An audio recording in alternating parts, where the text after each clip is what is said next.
Sometimes we have to ask ourselves, what's using my life?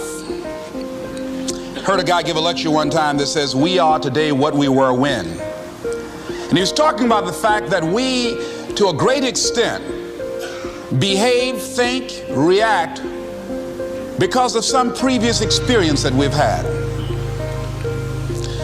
One of the things that we know about life is that it is always changing. Sometimes you're up, sometimes you're down. Sometimes things go real well, and sometimes they don't. Sometimes you're happy, and sometimes you're sad. Now that's that thing called life. And when we begin to understand and know that, accepting that reality that we will never ever have things just on an even keel all the time, that you're going to have some ups and you're going to have some downs, but during those down moments, that's where the growth takes place. That's where the work is. See, anybody can feel good when they have their health, their bills are paid, they have happy relationships, business is successful. Anybody could be positive then. Anybody can have a larger vision then. Anybody can have faith under those kinds of circumstances. Am I correct? See, but the real challenge of growth, mentally, emotionally, and spiritually, comes when you get knocked down. Somebody said that adversity introduces a man to himself or a woman. How you handle it, that's where the growth takes place. When I was facing some challenges, I had a guy say something to me, and I suggest this is one of the first things that you want to do when you're facing a challenge. You want to get unstuck. Evaluate where you are. Look at it, assess yourself. Assess yourself and assess the situation. What brought you there? What role did you play? Earl Nightingale had a saying I like. He said, all of us are self-made, but only the successful will admit it. What has brought you to this point? What did you learn from it? Are you learning anything, or are you doing it over and over and over again? Somebody said that insanity is doing the same thing in the same way, expecting a different outcome. Are you going through it, or are you growing through it? Are you bigger and better because of it?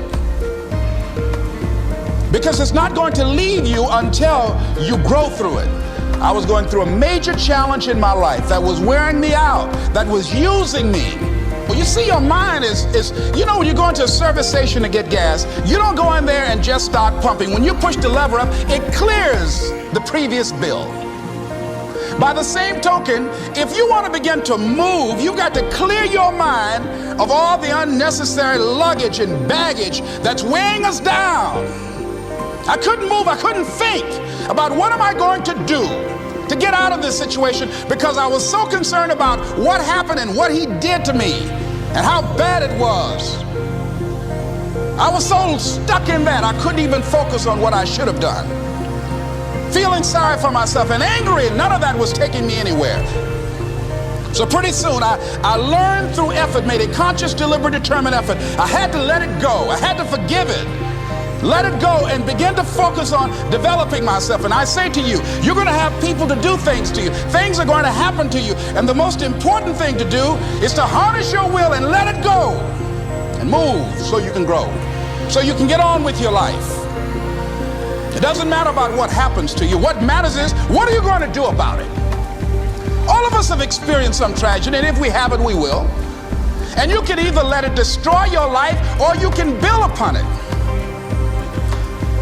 You can permit it to let it hold you down, or you can decide, I'm not going to let that happen to me. I'm bigger than this. Make a declaration to yourself. Declare all-out war that you're going to get out of this rut. I don't care how good you are. I don't care how talented you are. I don't care how much you work on yourself. There are some times when things aren't going to go right.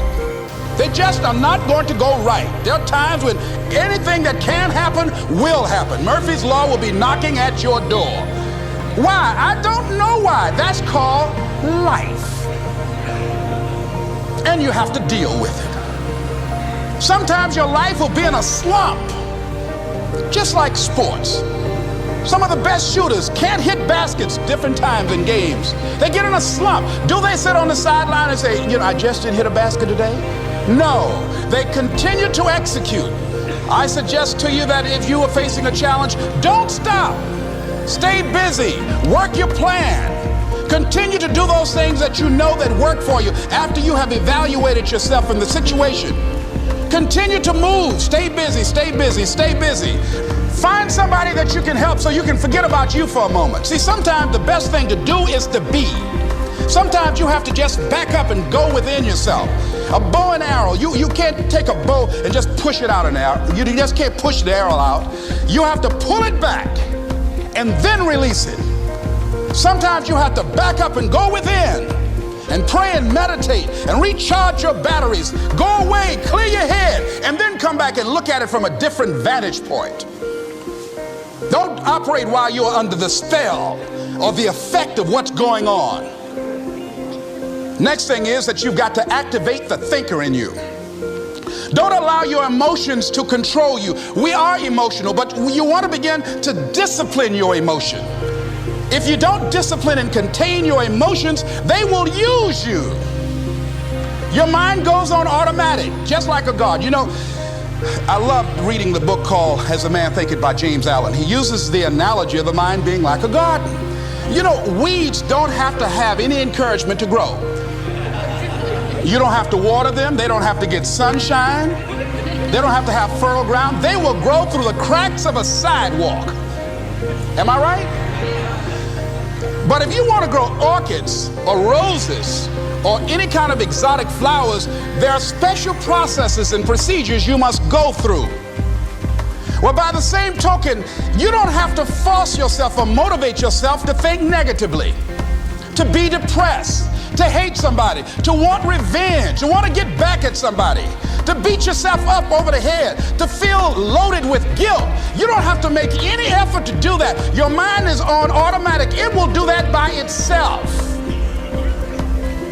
But if you want to begin to move into your own personal greatness, if you want to begin to really enjoy a happy, successful, healthy life, you've got to be willing to go against the tide. You've got to be willing to harness your will and say, in spite of this, I'm in control here. I'm not going to let this get me down. I'm not going to let this destroy me. I'm coming back, and I'll be stronger and better because of it. You have got to make a declaration that this is what you stand for. You're standing up for your dreams. You're standing up for peace of mind. You're standing up for health. You want it, and you're going to go all out to have it. It's not going to be easy. When you want to change, it's not easy. If it were in fact easy, everybody would do it. But if you're serious, you'll go all out. So yes, I'm going to turn this situation around. I'm not going to sit back and moan and cry over what happened and what went wrong and who did what. I'm going to do something about this situation. The next thing that is important is that expect things to get better for you, because they are. See, life is cyclic. You're not, whatever experience you're having right now, it has not come to stay. It has come to pass. Not to stay, just to pass. It's just going through. The biggest challenge is to know what's happening. This is a part of this thing we call life. This too shall pass. And maintaining perspective, putting it in perspective. The other thing is, take full responsibility for your life. Accept where you are and the responsibility that you're going to take yourself where you want to go. Someone said we have two primary choices in life. We can either accept conditions as they exist, or we can take the responsibility to change them. See, a lot of people want to exempt themselves from taking responsibility. All they want to do is talk about the problem. Every time you see them, they'll tell you their story over and over and over and over again. No. You want to take responsibility for your life. I got me here, I can get me out of this. And I'm getting out. I'm not going to be a volunteer victim. George Bernard Shaw said there are two kinds of people in life. You know, he said those that make things happen, those that watch things happen, and those that don't know what happened. And he said the people that get along in this life look around for the circumstances that they want, and if they can't find them, they make them. They create them. So part of beginning to get unstuck, you've got to decide that the behavior pattern that you have adopted doesn't work for you. You've got to change your strategies, and changing your strategy means reinventing your life. Recreating you, and you have the power to do that. You can decide that you're going to change, that you're not going to be a wimp. You can decide that you're going to stand up to life. You can decide that I'm going to live each day as if it were my last. You have the power to make that decision. You can decide I'm going to work on myself and develop myself. I'm going to empower me. And all of these things that are happening to me right now, they're just temporary inconveniences. They're not stronger than I am. I'm in charge here.